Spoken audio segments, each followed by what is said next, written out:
Welcome into CBS Sports HQ. Hey, week 8 of the college football calendar, throwing out some big matchups for us. We get number 1 Texas and number 5 Georgia meeting in the regular season for the first time since 1958. And we get 7 Alabama in Knoxville to face the 11th ranked Volunteers. Both teams kind of limping into this one, having won their games last week by just a combined 8 points. Now look, all 4 of these teams are in the mix for the expanded college football playoff, along with numerous others. Over on CBSSports.com, our experts have given their 1 to 12 picks for the playoff as of the mid-season point. Here's what our Chip Patterson thinks.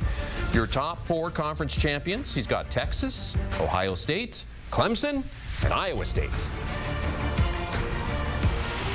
All right, so let's dig into this list with wagering expert, data analyst Mackenzie from Sportsline, and Cover 3 podcast host Chip Patterson, the author, one of the authors of that article over on CBSSports.com. Now, Mackenzie has run Chip's list through the Sportsline data models, and she's here to tell us all about that. That's exactly right. That is exactly how that goes, by the way. I sit there and I go, beep, boop, pop. Okay, so give us the reaction to Chip's rankings here. What did the data tell you, and where does the model see some differences? Yeah, so if we ride Chip's wave here, we end up with a Texas champion. Now, a couple of our seeding is pretty similar. You have BYU in there, Chip, which we aren't really high on. I think the second half of this season starts to humble them a little bit. We'll probably see Iowa State in that spot, and then we have Kansas State projected to be the Big 12 winner, getting that 4 seed. So that's probably the difference here. But again, I mean, Penn State we're pretty similar with. A few of them we are pretty similar with. Where we start to divvy from each other is we have Penn State beating Clemson later, which I see is where Chip has Clemson beating Penn State. And a lot of that has to do with just how explosive Penn State can become. They just haven't had to show their cards yet doing so. Yeah, one thing that's really important to point out when looking at the 12-team format and looking at the way this is going to play out when we make all of our predictions is that the Big 12 is a daggum random number generator, okay? You can put in any information. It's going to spit out all kinds of different results. It is just that kind of conference. I mean, in the Big 10 right now, Cincinnati against Arizona State, 4.5, 5 points. You got Colorado playing against Arizona, 3.5 points or so. The way that the odds makers are even showing us, none of these teams are more than a touchdown beyond another. Anything is possible in that Big 12. And look, BYU has been playing above its head, 100%. And me picking BYU is looking at a schedule where they are going to be in a lot more coin tosses, but they have found ways to win those coin tosses with really solid defense and some timely turnovers. You see that Utah team that we have to downgrade now that we know that Cam Rising's not there. Kansas is in the water. Arizona State's just lost Sam Leavitt, the quarterback, to an injury. Houston is way lower than we thought. I just could see BYU showing up to the Big 12 title game with 11 wins, maybe more, and even though I would not pick BYU to beat Iowa State, as I did not with that projection, I just think the Big 12 is so chaotic. It's possible that on the 40th anniversary of the 1984 national championship, maybe BYU is riding some magic right now. See, I think what they've been doing is magic as well. I just feel like at some point it does have to wear off. And we look at odds makers as well, sometimes help us tell the story here. Even though they have a better record than Kansas State, they still have worse odds to win the Big 12 and worse odds to make the playoff overall, which is odds makers, you know, any peripheral stats and model-like stats will tell you that BYU is not a better team than Kansas State here. Even you look at our Sportsline model projections for the playoffs, obviously give Iowa State the biggest chance because not only do they have a solid chance of winning the Big 12, but also a buffer there with maybe being an at-large bid. But BYU, just a 20% chance to make the playoffs. Kansas State closer to that 40% that Iowa State's at because, again, odds makers, models, everyone's starting to believe that besides the naked eye, BYU really cannot hold on to what they've been doing. Yeah, but this is the beauty of college football, right? The models can say one thing, but the games are played on the field, and that's where the magic happens. So take us through the first round of the playoff because, I mean, how it all sets up, Really not a lot of shockers here. Not a lot of shockers at all. We like Bama in a few spots too. We like obviously Oregon to beat Boise here. We like Georgia to beat A&M, which I guess you can technically call an upset, but they'd probably be favored in that game. When you get to that Penn State-Clemson game, that is when we see the explosiveness of Penn State come through. Now, as far as Alabama-Miami, again, Bama's still just showing strong numbers. Jalen Miller has a ton of time to recover himself here to go up against Ohio State. Boise State, obviously we think the world of. Here's why I disagree with Chip here when it comes to Boise State. There's a pretty solid chance they get that 4 seed, and we see maybe a Texas A&M or an Indiana or one of those types of teams in this 12 seed, but nonetheless, Oregon should be able to take care of business there. And then we go down to Georgia and Texas A&M here. Texas A&M playing some solid football, but I don't even think they'll be in an 8 seed. I think that's pretty optimistic, let alone going up against the Georgia Bulldogs, who are certainly comfortable in this playoff environment here. All right, so round 2, a bit of a different story. Walk us through how we get to the Final Four. Yeah, so that's where we talk about that Penn State-Clemson game. Again, Penn State not showing their explosive cards, but they just really haven't needed to. And we did see in this last matchup against USC, when they're forced their hand, they can come out in those big moments. So we certainly like Penn State to take that game over Clemson. Love Clemson's defense, but this Penn State offense probably is saving a lot of their cards for this playoff. And then we do like Ohio State here over Alabama. Again, there's just not too many things to dislike about this team. I mean, outside of maybe some weaknesses defensively that they were showing against Oregon, that's Oregon, okay, fine. Sue them for having a bad game against Oregon here. And then we do like Oregon again over Iowa State. Obviously, that's technically an upset, but when it comes down to creating that spread, I'm sure Oregon will be favored in that game. Not too much to say here, but just been a great team. And then you look at Texas, Georgia. We like Texas pretty handedly this weekend over Georgia, and that's because we have the same projected passing yards. We have the same projected interceptions, but the running game is the problem here. We have so much value on Texas because in our eyes, beating Michigan's run offense and beating Oklahoma's run offense is a lot more valuable than, say, in Ohio State beating Oregon, which we'll talk, or excuse me, their defense letting up to Oregon, which we'll talk about later. So we like Texas. It comes down to that run game that Georgia really isn't able to provide here at all. Chip, what do you think about all that?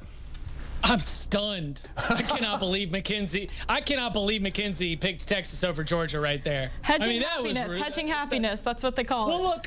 Okay, so are we going to go through my quarterfinals now? Because I think that I figured it out. Listening to the explanation, I think that we've got a spot where, with Penn State and Clemson, it's going to be a matter of who's been here before. Because the Clemson Tigers made the college football playoff for 6 consecutive seasons. They won 2 national championships. They also finished as the national runner-up 2 other times. Dabo Swinney has proven himself to be one of the best in terms of being able to get his team ready for the end of the season. James Franklin, 0 college football playoff appearances. So that's one of the reasons why I actually went with Clemson over Penn State.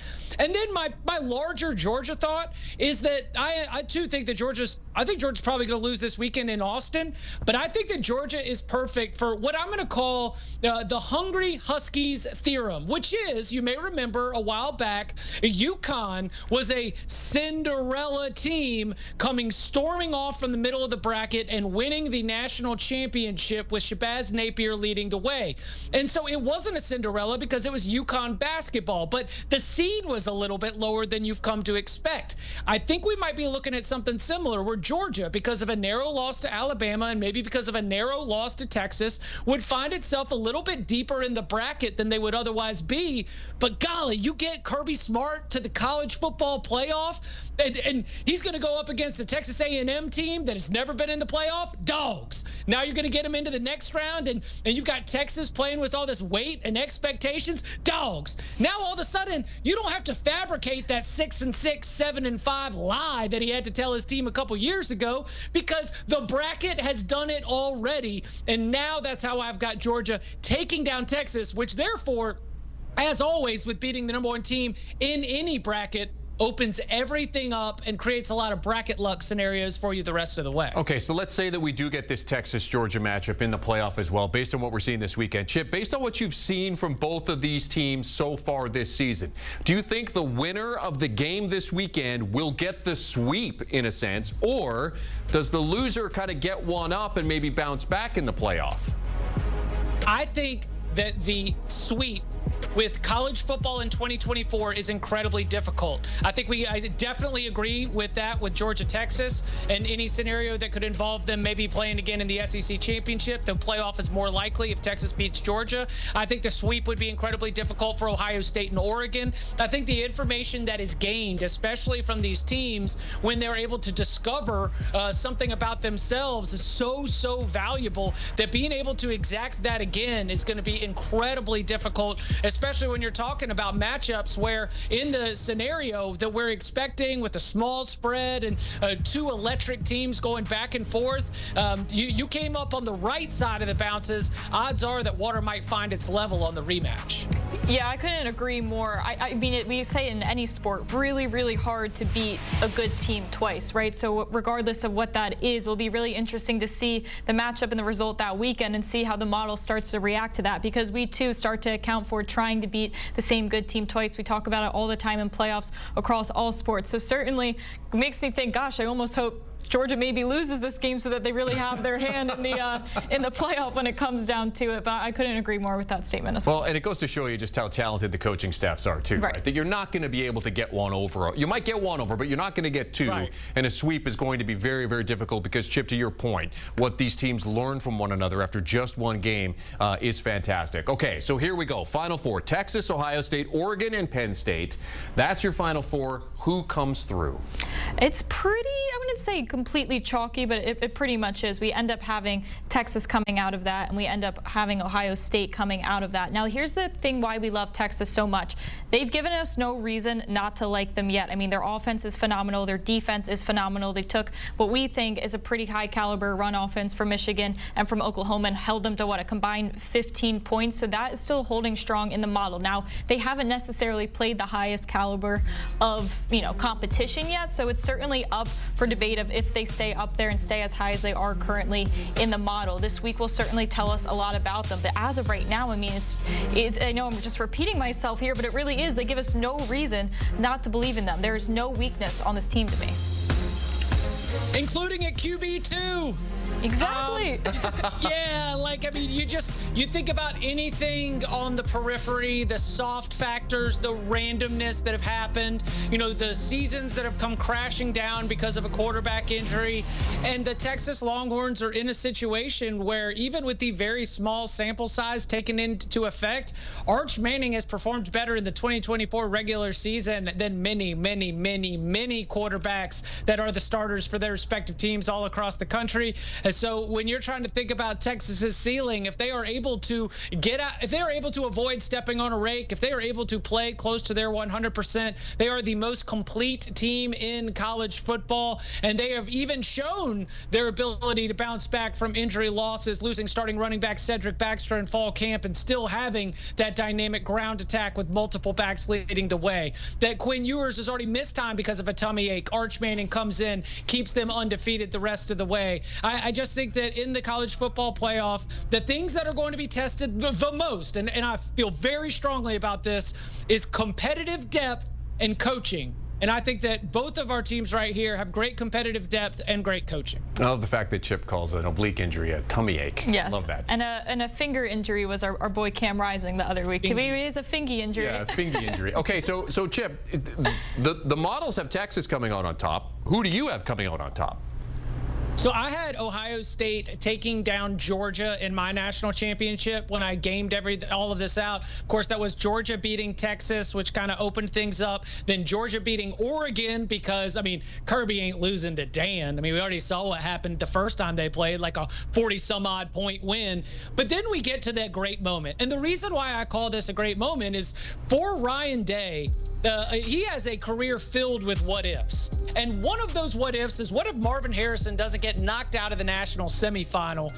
What if that's Ohio State, not Georgia, getting the opportunity to play TCU at the end of 2022 season? Maybe, just maybe, those Ohio State fans wouldn't be as furious as they are right now if he had a little national championship there. So if you actually look at the full path that I've got for Ohio State, they've got to beat Alabama in the quarterfinals. They've got to beat Clemson in the semifinals. quarterfinals. Clemson, by the way, lots of wins against Ohio State in the 4-team era, and then they would beat Georgia in the title game. It would basically be a round-by-round exorcism of Ohio State playoff demons leading to the Buckeyes winning a national championship, which also follows up on another one of my favorite vibe-related tendencies, which is when one team wins a title one year and the rival wins the next year. Think Alabama, Auburn, Alabama, 09, 10, 11. That could be Michigan 23, Ohio State 24. All right. Data analyst Mackenzie Brooks, Cover 3 podcast host Chip Patterson, breaking down Chip's 1-12 second chance college football playoff picks, which you can see over on CBSSports.com. As we look at the odds to win the national championship, Texas currently the favorites at plus 350. They are the #1 team in the nation, followed by Ohio State, Georgia, Oregon, and Alabama. The first round of the college football playoff, by the way, takes place starting December 20th.